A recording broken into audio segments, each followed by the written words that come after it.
zami zingakanani yobekesela.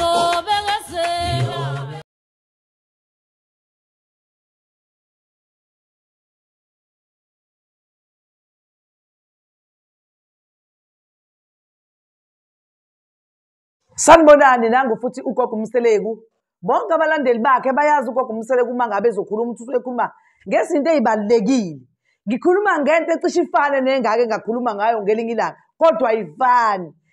Kunenkinga lokuthi uthola ukuthi abantu bayafa zilwane. Umuntu unesilwane kuze kugcine kube sengathi abanye abantu bathakathiwe kanti mhlawumbe abanye abathakathiwe. Uthola ukuthi mhlawumbe wake wagula wahamba wayiswa esibhedlela wafike walaliswa esibhedlela. Angithi amukho ongazi ukuthi abantu esibhedlela bayashona, abanye abantu baney'nkolelo zokuthi umuntu abamlandi lapha esibhedlela ngoba bakholelwa ukuthi befile umuntu ufile. Lowo muntu uyasala lapho kulowo mbhede asale khona. Wena uyafika uyagula uyathathwa ubekwa kulo mbhede bese lo muntu evane namathela kuwena iy'thonto ngqi. Bese kutholakala ukuthi umuntu uyaphuma uyahamba uthola ukuthi unesilwane esinamathele kona kuze kuthiwe mhlambe umdliwa ngoba phela iwona owakhiwa ngesipongwe ngoba phela isipongwe lesi esesisuka lapha sizonamathela kona ngoba umuntu ongasekho umndeni wakho ongazange waze wamthatha ngoba ungakholelwa ukuthi umuntu kumele amthathe lapha kanti umuntu uma esehambile kumele uthathwe umoya wakhe uyiswe lapha esuweyiswa khona ekhayeni lakhe kuze kube uyofihlwa uyiswa lapha endlini yakhe yokugcina. Bese kwenza-ke lokhu ukuthi ngalesi sikhathi wena usulele lapho kulowo mbhede ebese suka lo muntu bese ehlala kuwena ngalesi sikhathi sehlala kuwena bese kuba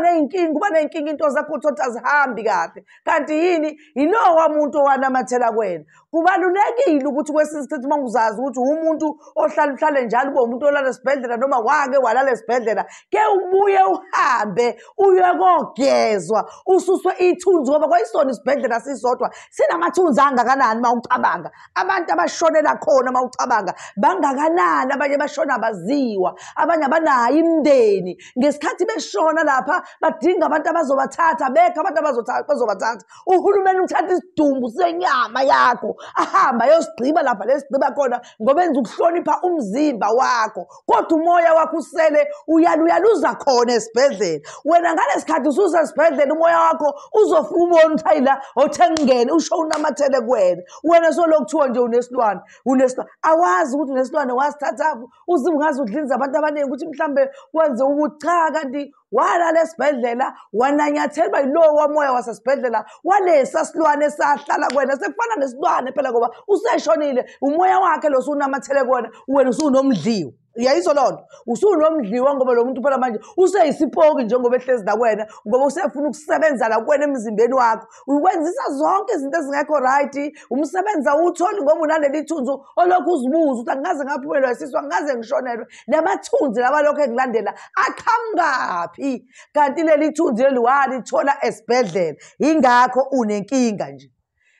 Makhosi amakhulu ngiyacela ukuthi abantu abazilalele lezi zinto futhi bazicubulungule ngempela ngoba njengoba ngikhuluma nje ngikhuluma mangikhuluma into eyiqiniso la ngempela ngoba bokucabanga ukuthi noma ngabe kulalisiwe esibhedlela ukuzwa ukuthi ngesinye isikhathi akathi kunomuntu okucindezelayo uzwe kwesinye isikhathi uthi ufucwa intukuntuku abanye abantu uthi kodwa abanankinga kanti ulele nje mhlawumbe kade eshona manje umuntu kade eshona ebusuku umoya wakho usahlezi la kulo mbhede. Uyayizwa leyo nto ngaleso sikhathi-ke kufanele wena uhlale nje uma umuntu mhlawumbe uqeda noma unyaka wodwa uhambe uyolahla uhambe uyogeza ususa amathunzi owathole lapha kuleyandlu kufana nokuthi obumnyama ngoba inayo yonke inhlobo yento engekho right. Ngiyacela ukuthi ugogo Mseleku bonke abantu bakhe abamlandelayo bayilalele yonke into ayikhulumayo ugogo uma ngabe ekhuluma. Sengifuna-ke nokunazisa ukuthi-ke ngomhla ka-3 Disemba ngizobe ngiseGoli. Ngiyacela ukuthi uma kukhona abadinga ukubethelelwa bangifonele bangitshele sixoxisane nabo ngoba kufanele ngikwazi ukuphatha zonke izinto zami ziphelele. Nasemthatha ngokunjalo kumele uma kukhona abadinga ukubethelelwa nabo bangifonele bangitshele ukuthi cha gogo sifuna ukubethelelwa ukuze ngiphathe iy'nduku zami zonke nezulu liyahlupha-ke njengamanje liyaduma ukuze nithole nezinto zokuvikela izulu ney'ntelezi zokuthela ungathi nje wena uhleli uvane nje ungenelwe izulu kade wahamba wayihlalela eThekwini ko-Disemba kuvaliwe subuyile ubuyele ekhaya sebekugebhele sebeyaquza bafuna ukubona labo uhleli khona bowunjani kanti ubuhleli nje lapha dololo nala ekhaya ubuya awuphethe ngisho intelezi awenzile lutho ekhaya ikhaya lakho nje liyaxega kade babedlala kulo awuzothi ufika nje induku zabo zibe zikhwahla khwahla uyayizwa loo nto zibe nje zonke izinto wonke umuntu utraya ngawo ngoba wena uyafika kade wahamba uhlele eThekwini noma uhlele eGoli noma uhlele kuphi kwethu usebenzela khona lungisana amakhaya enu aqine fonelani ogogo labantu batshethi gogo nginenkinga kanje ugogo akubonisa ukuthi kwenzakalani okungenani mabona izinto yazenza ngasihlangani ney'ntelezi uqobo zikhona zokuchela wehlise isimo solaka mhlambe lezulu ekhaya uqobo thokoza makhosi amakhulu siyabonga